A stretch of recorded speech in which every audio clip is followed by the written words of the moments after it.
Whenever you do knife defense training, it's probably true you are pressure testing to some extent. The problem is your perception of the pressure being applied is probably misconstrued. You think you're training at an 8 out of 10 intensity, but in actuality you're probably training at a 5, which means you're not in the ballpark of reality. Now, I do believe that pressure testing and skill acquisition, work hand in hand. So obviously when someone's a beginner, you dial back the intensity or the pressure, and then as they gain competency, you slowly increase that and challenge them more and extend their skills and things like that. But the problem is most people stop at a certain level. So what I have here is a video of one of the Westcom instructors, Ben, doing some knife defense drills. Ben is very successful in this time. You just watch and see how he goes, and 80% of attacks he does really, really well. He's able to handle. But problem with that is he knows, he has the foresight to know what attack's coming.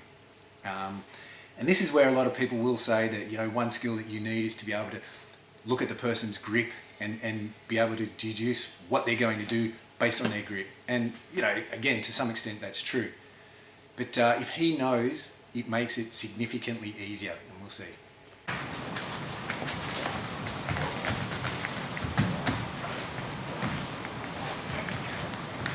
Yep, go.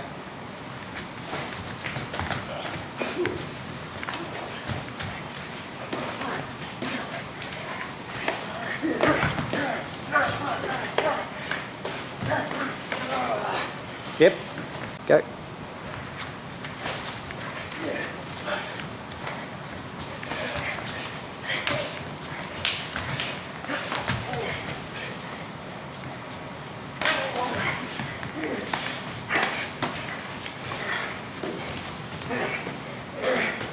Yep, still there.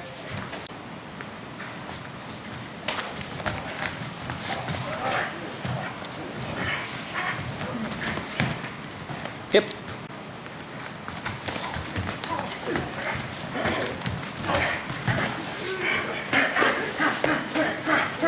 Stop.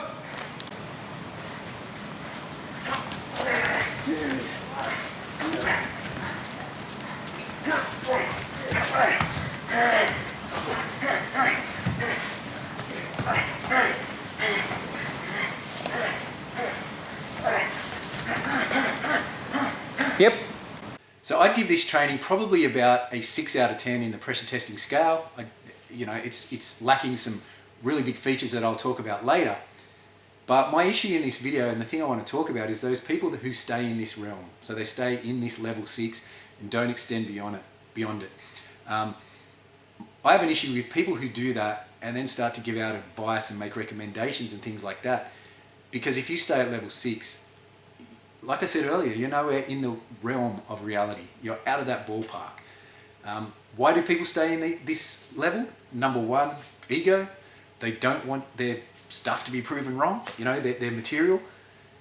Problem is, with knife defense, I haven't seen any that sort of ticks all the boxes, including ours. The other reason they may do it is because for business purposes. Hobbyists who come in and pay the bills basically want easy and they want success. And if you're training knife defense the way it should be, you're not going to experience either of those things, no matter how good you are. So it's a bit of an issue. And I think those people that start to give out advice and have never taken their training there really need to stop. So you need to be able to make a decision in the spare of a moment, in a split second. You need to be able to decide, recognize the attack that's coming, number one, process it and send out a response. That decision making is the biggest game changer in fighting, in all of this, in all the sports. You look at Tom Brady, for example, who didn't do well in the NFL Combine, was one of the least athletic players of all time, yet his ability to make the right decision at the right time makes him one of the greatest of all time. And that's the same as this. You need to design drills which train people to make the right decisions, or to make decisions. If they're not making decisions, the pressure is wound down. All right, the pressure automatically drops points, and to me, again, it's not real training. So a good drill requires people to make decisions, basically. So let's have a look at how Ben goes when we up the ante, when we actually let anything go. So that is the person with the knife can punch, kick, wrestle, pick up things and hit them, whatever, and you'll see how it changes everything, because there's so much processing going on that it's really hard to keep up with.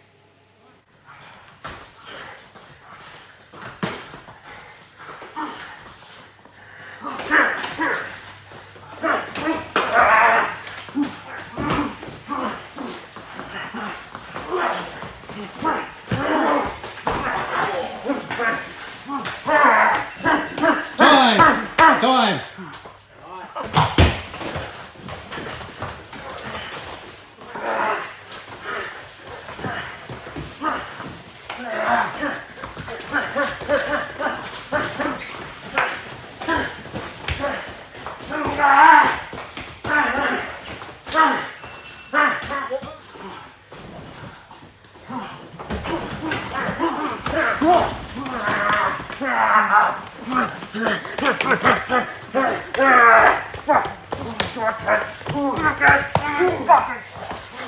Fucking